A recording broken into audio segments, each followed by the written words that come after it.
За өнөөдөр ээлжид хариулт үгүй нэгэн түүхээр уулзаж байгаад баяртай байна. Энэ түүх одоо хэрн учир занглаа нь бүрэн тайлгдаагүй нэгэн сонирхолтой хэрэг юм. 1987 оны 8 дугаар сарын 23-ны үүрээр Union Pacific компани 75 вагонтой 6,000 тонн жинтэй ачааны галт хэрэг Арканзас мужийн Little Rock өртөө рүү ээлжид аялдаа гарсан нь энэ байлаа. 1 км хагас гаруй урттай цав цагт 83 км цагийн хурдтай явж байсан юм. Галт хэрэг Александр хэмээх жижиг хотод хүрэх хүртэл аялал хэвийн үргэлжилж байв. Өглөөний 4 цагийн орчимд галт хэргийн багийнхан төмөр зам дээгүүр хөндлөнгөөрөө хөдөлгөөнгүй хэвтэж буй 2 хүүг олж харжээ. Хүүгүүд ямар ч хөдөлгөөн хийхгүй байснаас гадна тэднийг дээрээс нь брезентер хагас сувчсан мэт харагдаж байсан гэдэг. Галт хэргийн машинч Стивен Шройер зам дээр хөндлөсөн хэвтэж буй хүүгүүдийн анхаарлыг татахын тулд дуут дохио өгсөн боловч тэд ямар ч хөдөлгөөн хийсэнгүй. Ингээд Шройер яаралтай тоормслох орлого хийсэн ч асар ихчин өндөр хурднаас болж галт хэрэг мэдээж цагтаа зогсож чадалгүй хөвгүүдийг дайрсан юм. Галт хэрэг бүрэн зогсохын тулд 1 км гаруй зам тулсан бөгөөд багийнхан цагдаад энэ тухай яаралтай мэдэгдэв. Ойролцоогоор 40 минутын дараа ослын газарт яаралтай тусламжийн ажилтнууд иржээ. Хууль сахиулах байгууллагын журмын дагуу с ижигтэй хөл бүрийг өөр зүйл нотлогдох хүртэл хүү амны хэрэг гэж үзэн мөрдөн шалах ёстой байдаг гэжээ. Гэвч үүнийг үл харгалзан энэ хэрэг дээр ажиллаж байсан цагдаа нар хэргийг анхнаасаа л шууд золгүй явдал гэж үзэж эхэлсэн юм. Хохирогчдыг дунд сургуулийн сурагчид бөгөөд сайн найзууд болох 16 настай Дон Хенри, 17 настай Кевин Айвс нар болохыг тэр даруй тогтоов.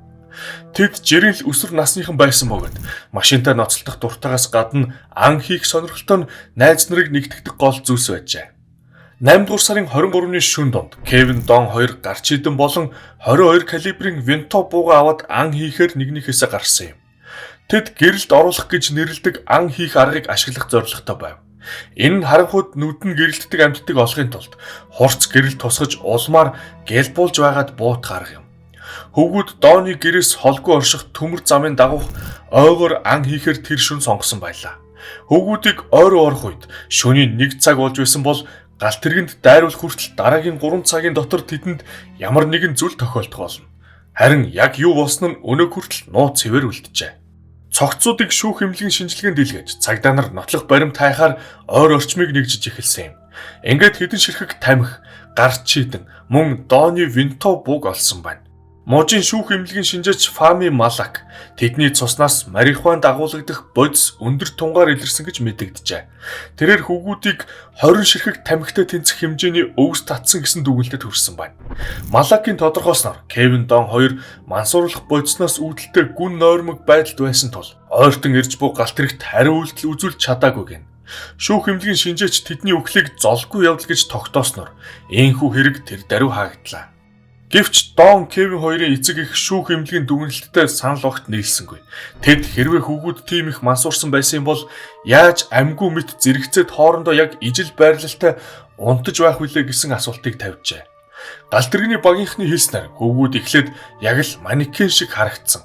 Тэд яг л номхон тушаал авсан цэргүүд шиг зэрэгцээд хэвтэж, гараа биеийнхээ дагуу доош нь унжуулсан байдалтай хэвтэж байсан гэсэн байна. Дооны аав галт хэргийн чимээг хэмжиж үзэхэд 98 децибел буюу ажиллаж буй агаарын компрессортой тэнцвүүц чанга чимээ байсныг тогтоожээ. Яаж ч мансуурсан байлаа гэсэн ийм их чимээнд хүн унтж чадна гэдэгт итгэхэд бэрх гэж байв. Мөн Дооны винто буу хайрган дээр хэвтэж байсныг нь тэмдэглэх нь зүйтэй. Дооны аав Кёртсийн хэлснээр хүүн бууга зурхаас маш ихээр болгоомжилдог байсан тул хизээч чулуун дээр тавихгүй байсан гэжээ. Кевин Дон 2-ын гэр бүлийнхэн тэдэнд яг юу тохиолдсныг олж мэдхийн тулд хувийн мөрдөгчд хөсөлсөн юм. Гэвч тэрээр хувийн мөрдөгч эрх баригчдын зүгээс удаа дараа эсэргүүцэлтэд тулгарч байв. Тэд яг л хамтран ажиллах хүсэлгүй байх шиг санагдаж байсан гэжээ. Үр дүнд нь гэр бүлийнхэн нь мөрдөн шалгах ажиллагаагаа урагшлуулж чадаагүй.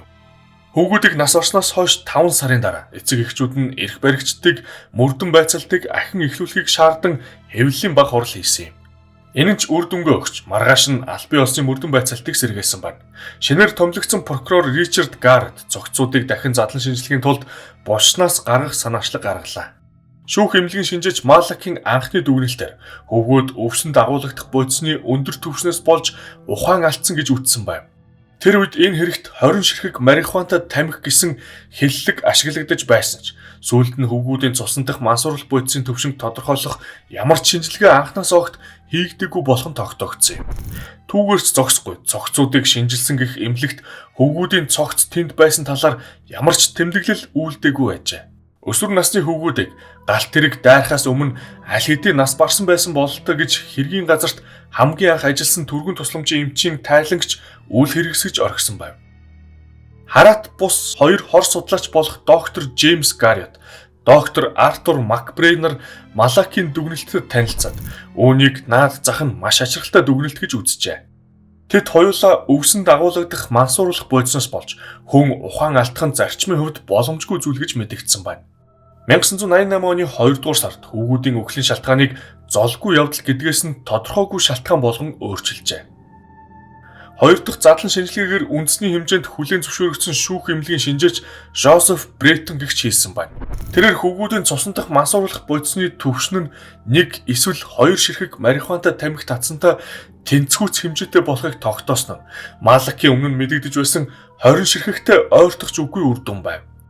Мөн Бреттон галт тэрэг дайран өнгөрөх үед хөвгүүдийн нэг нь аль хэдийн нас барсан. Харин нөгөө нь ухаангүй байдалтай байсан гэх нотлох баримтуудыг олсон байна. Шүүх эмнэлгийн шинжээч Кевиний толгой мохоо зүйлийн үйлчлэлээр гэмтэж гавлын ясан цөмөрсөн тогтоосон бөгөөд энэ нь яг л нүүрлүүн винтов бууны бүксөр хүчтэй цогсон мэт харагдаж байсан гэжээ. Харин доо нурундаа хутгалуулсан ч шарахтай байж. Хохирогчдын хуйлангийнх нь уушгинд их хэмжээний цус шингэн хоримтлагдсан байв. Энэ нь тэдний үхэл хормын төдийд болоогүй болохыг илтгэж байж болзошгүй гэсэн юм. Шүүх эмнэлгийн шинжээч Жозеф Бреттон болон өөр хоёр шинжээч мөн хүн амны хэрэг мөрдөх чиглэлээр нийлээд 100 гаруй жил хүрч байгаа туршлагатай криминалистикийн 7 шинжээч нар хэргийг дахин хянж үтсэн байна. Тэд Кевин Дон хоёрыг тэр шөнө алгацсан гэсэн дүгнэлтэд хүрч 1988 оны 4-р сард өсвөр насныхны үхлийн шалтгааныг хүн амны хэрэг болгон өөрчилжээ. Дахин задлан шинжилгээгээр анхны задлан шинжилгээ хийсэн Малак нь Кевиний гавлын ясыг тал бүрээс нь хөрөөдөж зэрэмдэглэгдсэн байсан нь анхны хугарлын цэгийг тодорхойлох боломжгүй болгосныг илрүүлжээ. Малак мөн түүний эрүүг бүрэн задлсан байв. Бреттон олон жил задлан шинжилгээ хийж байсан ч Малакийн хийсэн шиг ийм зүйлийг урд өмнө нь хийзэж харж байгаагүй гэдгээ мэдэгджээ. Фами Малак уул мөрөө баллахыг оролдож санаатаагаар худал мэдээлэл өгч байсан нь ойлгомжтой байв.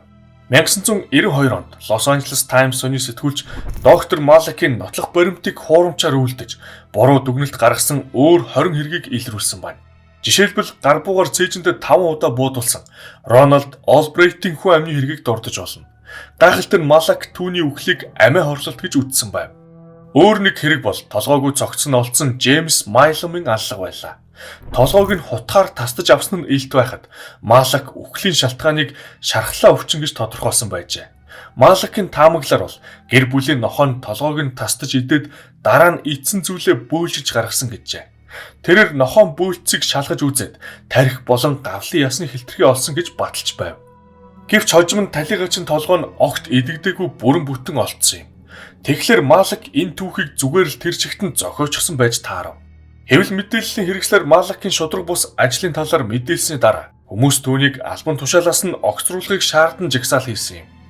Гэвч эмч тухайн үеийн мужийн эрүүл мэндийн газрын дарга Жослин Элдерс мөн аман захирагч байсан Билл Клинтон нартай шууд холбоотой хүн байв. Клинтон Элдерс хоёрт Малакийг халах бүрэн эрхэнд байсан ч тэд тэгсэнгүй, харин ч бүр цалинган нэмжээ. Ийм хачирхалтай харилцаа нь хөвгүүдийн аллагыг энгийн нэг хүн амны хэрэгээс илүү том зүйлтэй холбож эхлэв. Хууль сахиулах байгууллага болон эрх баригчид ямар нэг зүйлийг нуун дарагдуулж байна гэсэн онол идэвхтэй яригдж эхэлжээ. Албан ёсны мэдээллийг өгөөсгсөн шин нарийн зүйлс олноор гарч ирэхин хэрээр уг хэргийн гэрч байж болзошгүй хүмүүс нэг нэгээрээ тун учир битүүлгээр үхэж эхлэв. 1988 оны 5 дугаар сард тэр шөнө Кевин Дон хоёртой хамт байсан гэгдэх Кит Куни найз нөхөд гэр бүлийнхэндээ уг аллагад хууль сахиулах байгууллагын оролцсон гэж ярьжээ. Ингэж яриад 2 хоногийн дараа тэрээр үл таних хүмүүсээс зугтааж байгаад мотоциклтойгоо осолдож амиа алдав. Тэрээр гэмт этгээдүүдээс зугтаах гэж оролдож байхдаа жолоодлогоо алдсан байна. Түүний үхэлд задлан шинжилгээ мөрдөн байцаалтын ажиллагаа огт хийгдэггүй юм. Хүүгийн ээж нь хэлснээр тэр амь насандаа санаа зовж байсан бөгөөд өөрийг нь хүмүүс мөрдөж мөшгөж байна гэж хэд хэдэн удаа хэлж байжээ. 1988 оны 11-р сард тэр шөнө төмөр зам дээр байсан гэгдэх Кит Маккаскл хөвгүүдийн алгын талаарх өөрт байгаа мэдээлэл прокурор Ричард Гарреттэд өгчээ. Үхэх гэж байгаагаа мэдэрсэн Маккаскл өөрийн оршуулгыг зохион байгуулж найз нөхөд гэр бүлийнхэнтэйгээ салгаж хийсэн ба хэдхэн хоногийн дараа 113 удаа хотглуулж амь насаа алдсан байна. 1989 оны 8-р сард Рональд Шейн Смит нь Маккасклийн аллагад буруутгагдсан шийтгүүлсэн юм. Смитэд түүнийг алуулахын тулд мөнгө төлсөн байх магадлалтай аж. Албаны хүмүүс эдгээр өхөл хөвгүүдийн аллагатай ямар ч холбоогүй гэж олон нийтэд итгүүлэхийг бүх талаар оролдож байх зур нас барсан гэрчүүдийн жагсаалт улам бүр урт болсоор байв. 1989 оны 1-р сар шүүхэд гэрчийн мэдүүлэг өгөх ёстой байсан Грег Коллинс ангийн буугаар 3 удаа буудуулж амиа алдав. Түүний алуурчин болон аллагын шалтгаан илрээгүй хэвээр байна. 1989 оны 3-р сар Кевин Дон хоёрын дотны найз Бүүний Бирден сургаггүй алга болов. Нэрээ нууцсан хүн уцаар мэдээлснээр түүний алагдсан байж болзошгүй газраас хувцс нь олдсон юм. Бирдний цогцч гисэн өнөөдрийг бол хизэж олдоогүй хэвээр байна. 1989 оны 4-р сар Джефф Роц гэр бүлийнхэндээ хөвгүүдийн болон Кит Маккасклийн алгын талаар мэдээлэлтэй байгаагаа хэлснийхээ дараа аллагджээ. Роцыг толгойд нь буудаж хороосон бөгөөд шатсан цогцыг нь хогийн цэг дээрээс олсон байна. 1989 оны 7-р сар өөр нэг боломжит гэрч Ричард Винтерс гэрт нь хулгай орох үеэр алагдсан ч энэ хулгай хэрэг нь аллагыг нуун дарагдуулахын тулд зохион байгуулсан хэрэг болох нь илт байв. Энэ хэрэг мөн л хизэж илрээгүй байдаг. 1990 оны 6-р сар Кит Маккасклийн аллагатай холбоотой байж болзошгүй Жордан Кейтлсны толгой руу ангийн буугаар буудан хороожээ. Ямар ч мөрдөн байцаалт явуулаагүй бөгөөд үхлийг амиа хорлолт гэж үзэн цогцыг задлан шинжилгээнд оруулахаас өмнө маш хурдан чандралсан байна. Хууль сахиулагчид эдгээр хүмүүсийн үхэл болон хөвгүүдийн аллах хоёрын хооронд ямар ч холбоо байхгүй гэж үгүйсгэсээр байв.